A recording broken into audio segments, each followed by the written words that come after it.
Vamos a comenzar a trabajar con otros tipos de contadores y su aplicabilidad y explicar cada uno de ellos. Comencemos por un contador C1 en modo de trabajo 1.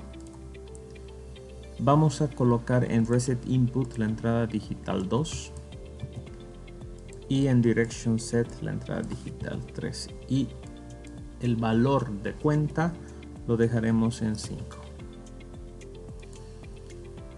Lo que vamos a contar son los cambios en la entrada digital 1. De esta forma vamos a comenzar a trabajar. Ok. Entonces, para este tipo de contador podemos comenzar la simulación y comenzamos contando. A medida que voy creando flancos de subida, el contador me va detectando y va incrementando el valor de cuenta hasta llegar al valor 5. En este caso estamos llegando al 5 y el contador se activa.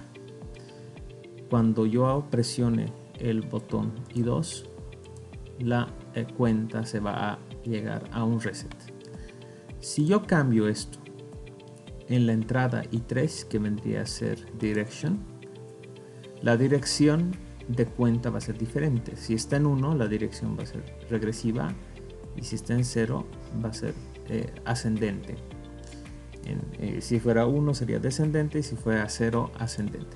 Si estaría en 1, notemos que el contador ya se activó. ¿Por qué? Porque estamos hablando de un contador descendente, es decir, ya habíamos llegado al 0.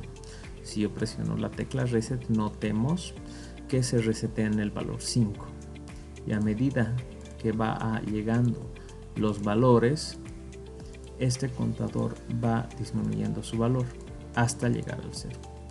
Sin embargo, en el momento en que yo cambio la dirección a 0, presionamos reset, trabaja de forma diferente, ¿sí? Va incrementándose hacia adelante con dirección ascendente. La otra diferencia que tenemos acá es cuando yo uso flancos de bajada, o cómo yo podría usar flancos de bajada, porque si nosotros notamos, ¿sí? Voy a hacer el reset. Si nosotros notamos, a medida que se va cambiando de 0 a 1, es decir, cada vez que existen flancos de subida, el contador se va a ir incrementando. Pero si yo quisiera que el contador incremente cuando haya el cambio del 1 al 0, el análisis que debería hacer sería diferente. Vamos a verificar cómo haríamos en este caso, ¿sí? Para hacer la cuenta con flancos de subida y flancos de bajada.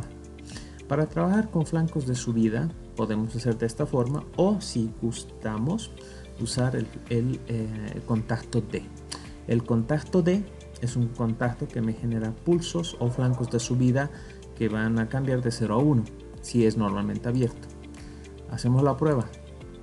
Empezamos con la cuenta ascendente y si nos fijamos en la simulación, cada vez que creo un valor que cambie de 0 a 1, el elemento D, el contacto normalmente abierto D, me crea un flanco de subida, un pulso de subida, que hace que el contador se incremente. Volvemos a crear flanco de subida. Únicamente cuando existe flanco de subida, el contacto D se habilita.